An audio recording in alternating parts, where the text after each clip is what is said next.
기독교 강요 2권 제8장 제5계명 내 부모를 공경하라. 그리하면 내 하나님 여호와가 너에게 준 땅에서 내 생명이 길리라. 35번째, 하나님이 영예를 부여하신 자들에 대한 복종이라고 넓게 해석함. 이 계명의 목적은 여호와 하나님은 자기의 경륜이 보존되는 것을 마음에 들어 하심으로 자기에 의해서 고의가 정해진 등급은 우리에게 불가침한 것이 되어야 함에 있다. 요약하면 이렇다. 우리는 하나님이 우리 위에 두신 자들을 받아들여야 하며 영예와 순종과 감사 이 모두로 그들에게 대해야 한다는 것이다. 이와 부합하게 경멸이나 완고함이나 배은망덕으로 그들의 고귀함을 깎아내리는 것은 우리에게 금지된다. 영예라는 말은 성경에서 다각적인 의미를 지니고 있다. 예컨대 잘 다스리는 장로들을 배나 존경할 자로 알 때라고 말할 때, 사도는 그들에게 합당한 경배뿐만 아니라 그들의 사역에 걸맞는 보수를 다루고 있다. 이 복종의 계명은 타락한 인류의 천품과 가장 강하게 맞부딪힌다.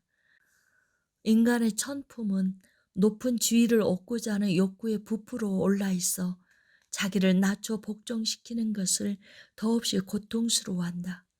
그렇기 때문에 하나님은 윗자리에 있으면서도 본성상 가장 자애롭고 시샘은 가장 적게 하는 대상인 부모를 예로 제시함으로써 좀 더 용이하게 우리의 마음이 부드러워지고 꺾여서 낮은 곳에 처하는 습성을 지닐 수 있도록 하셨다. 그러므로 주님은 가장 쉽게 참을 수 있는 이러한 복종을 사용하셔서 점차 우리를 모든 합법적 복종에 적응되도록 만드신다. 왜냐하면 복종의 논리는 모든 경우에 동일하기 때문이다. 실로 하나님은 윗자리에 두신 사람들에게 필요하다면 자기 이름을 공유하셔서 그 위치를 유지하게 하신다. 아버지와 하나님과 주라는 칭호가 모두 주님에게만 유일하게 속한 것이었기 때문에 우리가 그중 어떤 이름을 듣게 되더라도 그것을 지각함으로써 우리의 마음은 곧 그의 어미에 사로잡히지 않을 수 없게 된다. 그러므로 하나님은 자기에 의해 이러한 칭호들의 동참자가 된 자들을 자기 광채의 어떤 불씨로 밝히심으로 그들 각자가 고유한 자리에서 구별되게 하신다. 그러므로 우리 아버지이신 그 안에서 마땅히 우리는 신적인 어떤 것을 깊이 생각해 보아야 한다. 왜냐하면 그가 하나님의 이름을 지니는 것은 이유가 없지 않기 때문이다. 우리의 왕과 주가 되는 사람도 하나님과 교제하는 가운데 하나님의 영예에 얼만큼 동참한다. 36번째, 윗사람에게 마땅히 돌려야 할 영예는 공경, 순종, 감사의 세 요소가 있음. 그렇기 때문에 우리는 여호와가 여기에서 보편적인 법칙을 수립하셨다는 점을 의심해서는 안 된다. 즉 여호와가 임명하심으로써 누군가 우리 위에 있다는 사실을 알게 될 때에 우리는 그에게 공경, 순종, 감사를 돌려야 하고 그 밖에도 우리가 그를 위하여 할 수 있는 것은 무엇이든 최선을 다하여 의무를 수행해야 한다. 그가 우리의 윗사람으로서 이러한 영예를 받을 가치가 있는지 없는지에 대해서는 아무 상관이 없다. 왜냐하면 하나님의 우리 위에 있게 하신 자들의 주인은 그들이 어떠하든지 간에 하나님의 섭리가 없이는 주어지지 않았을 것이기 때문이다. 이러한 섭리의 법칙에 따라 입법자 자신은 우리가 그들을 공경하기를 원하신다. 이러함에도 불구하고 그가 부모를 특별히 지명하여 윗사람들에 대한 공경을 우리에게 명령하신 것은 부모가 이 세상의 삶 속에서 우리를 데려왔기 때문이다.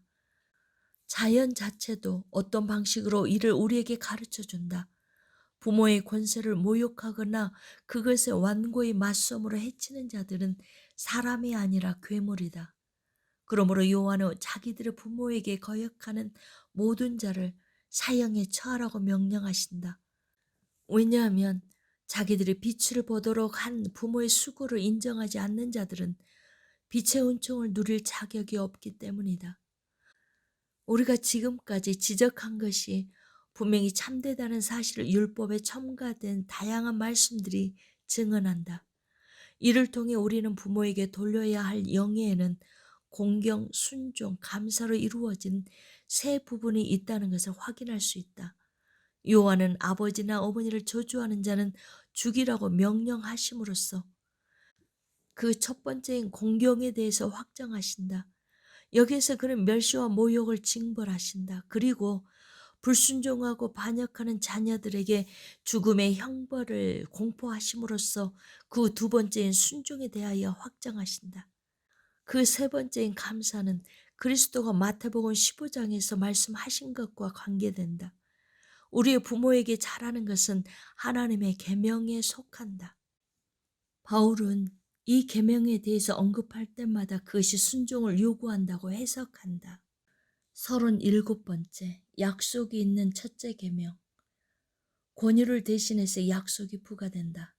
이는 여기에서 우리에게 명령된 복종이 얼마나 하나님을 기쁘시게 하는 것인지를 더 잘 일깨워 주려는 것이다. 바울은 다음과 같은 말씀의 바늘로 우리의 무관심을 자극하여 깨친다. 이것은 약속이 있는 첫 계명이니, 왜냐하면 첫 번째 판에 이미 주어진 약속은 어느 한 계명에 고유하게 한정되지 않고 전체 율법에 미쳤기 때문이다. 이제 우리는 이를 다음과 같이 받아들인다. 여호와는 자기가 기업으로 약속하신 땅에 속한 이스라엘 사람들에게 특별히 말씀하셨다.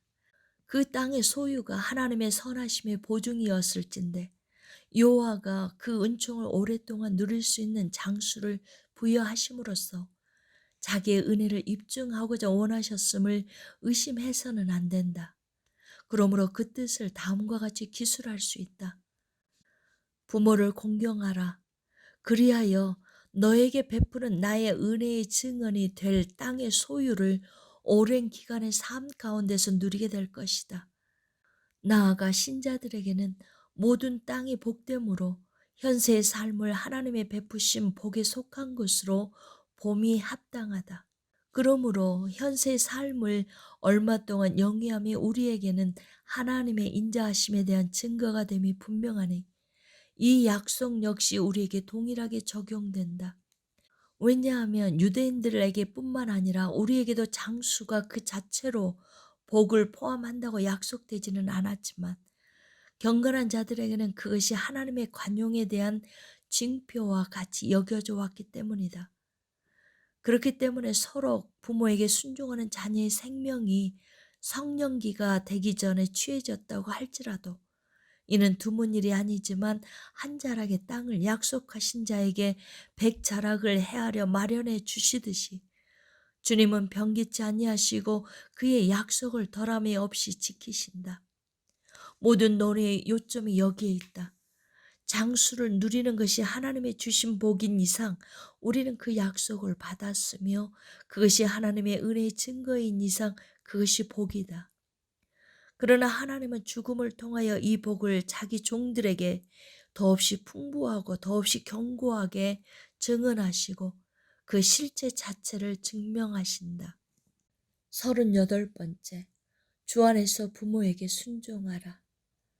이에 더하여 여호와는 자기 부모를 공경하라는 계명을 준수하는 고귀한 자녀들에게는 현세의 삶 가운데 복을 약속하시는 동시에 거역하고 불순종하는 모든 자녀에게는 피할 수 없는 확실한 저주가 임할 것임을 내비치신다. 이 계명이 확실히 수행될 수 있도록 그는 자기의 율법을 통하여 그들이 죽음의 심판에 속할 것이라고 선언하시며 또한 그들에게 그 형벌이 내리도록 명령하신다. 그들이 심판을 회피하면 하나님은 어떤 방식으로든 친히 보복을 가하신다. 우리는 얼마나 많은 사람들이 혹은 전쟁을 통하여 혹은 다툼을 통하여 죽으며 그 밖에 다른 여상치 않은 방식들로 몰락해 가는지를 알고 있다. 그들 자신 거의 모두가 이러한 위협이 헛되지 않음을 제시하는 증거가 된다. 어떤 사람들은 마지막 수명이 닿을 때까지 형벌을 피할 것이다. 그러나 이 땅에서 살 동안 하나님의 복을 받지 못한 채 비참하게 시들어가고 이후에 다가올 더 큰 형벌을 기다리게 된다. 실로 그들은 경건한 자녀들에게 약속된 복의 동참자들이 되기에는 너무나 멀리 떨어져 있다. 그러나 우리는 이 부분의 논의를 마치면서 부모에게 순종하라는 명령은 오직 주 안에서 주어진다는 사실을 또한 지적해야 한다. 이는 우리가 앞에서 기초를 다졌던 원리로부터 아주 분명히 밝혀진다. 부모는 그들과 자신의 영예를 함께 나누시는 주님이 세워주신 높은 자리에 앉아 있다. 그러므로 그들에게 표하는 복종은 가장 높은 곳에 계셔서 존귀를 받으시는 아버지께 이르는 한 걸음이 되어야 한다. 그렇기 때문에 만약 부모들이 우리를 선동하여 율법에 대한 위반을 조장한다면 마땅히 우리는 그들을 부모와 같이 여겨서는 안 된다. 왜냐하면 그들은 우리를 참 아버지에 대한 순종으로부터 멀어지게 하는 외인들이기 때문이다. 우리는 왕들에게나 상전들에게나 다른 모든 윗사람에게도 이와 같이 행해야 한다. 그들의 월등함은 하나님의 숭고함에 의지하는 것으로서 우리를 그것에 이르도록 이끌 때 가치가 있는 것이지, 위세를 부리며 하나님의 위엄을 끌어내리려고 한다면 그저 무가치하고 헛될 뿐이다. 제6계명 살인하지 말라. 39번째 살인을 금함에 대한 광의적이고 적극적인 해석. 이 계명의 목적은 여호와가 인류를 묶어 무언가 하나가 되게 하셨으므로 각자는 모든 사람의 안녕을 위하여 헌신해야 한다는 데 있다.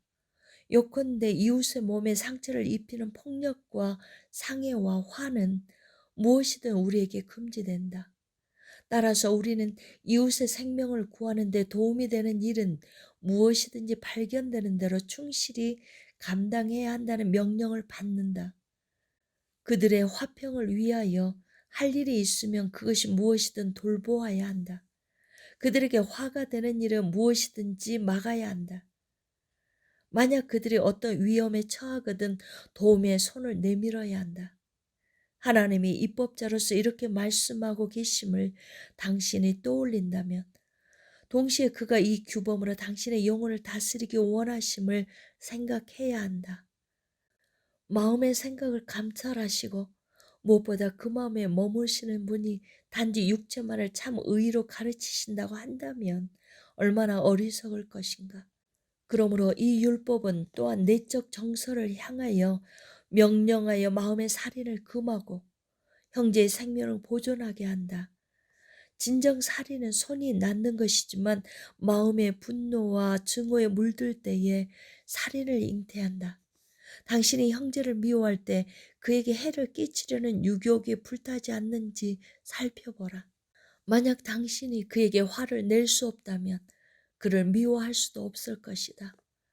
왜냐하면 증오는 마르지 않는 분노에 다르지 않기 때문이다. 당신이 그렇지 않은 채 하고 피하려고 얼버무려도 헛될 뿐이다. 분노나 증오가 있는 곳에는 악을 행하려는 정서가 있기 때문이다. 만약 당신이 이 주제를 피하려고 줄곧 애쓴다면 성령의 입은 이미 그 형제를 미워하는 자는 살인하는 자니라고 선포하고 있다. 주 그리스도의 입은 형제에게 노하는 자마다 심판을 받게 되고 형제를 대하여 라가라 하는 자는 공회에 잡혀가게 되고 미련한 놈이라 하는 자는 지옥불에 들어가게 되리라 라고 선언한다.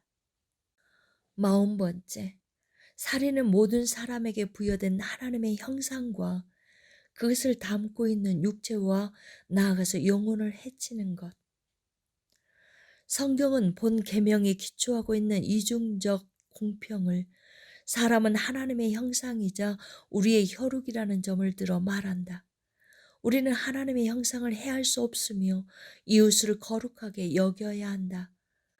우리가 모든 인성을 벗어버리고 살려는 마음을 갖지 않는 한 우리는 이웃의 육체를 자기 자신의 육체와 같이 귀하게 여겨야 한다.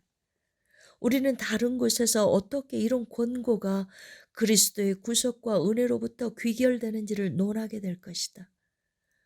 주님은 사람에게 본성적으로 주어지는 것들로서 그의 지키심을 간구하도록 이끄는 두 가지를 우리가 숙고하기를 원하셨다.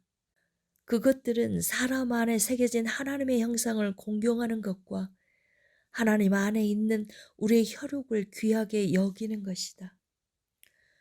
그러므로 단지 피를 흘리는 것을 삼갔다고 해서 살인의 범죄를 피한 것은 아니다. 만약 당신의 행위로 누군가를 괴롭히거나 무엇을 실행하려고 음모를 꾸미거나 이웃의 안전과 배치되는 무엇을 하고자 소원과 계획을 품고 있다면 당신은 살인자로 여겨진다. 또한 만약 당신이 당신의 재능과 기회를 활용하여 이웃의 안전을 보살피고자 힘쓰지 않는다면 당신은 무시무시한 범법을 행하여 율법을 위반하고 있는 것이다. 몸의 안녕을 위하여도 이토록 심히 안타까워하거늘 여호와 앞에서 무한히 탁월한 영혼의 안전을 위하여 얼마나 많은 열의와 수고가 우리의 빚으로 남아있다고 할 것인가.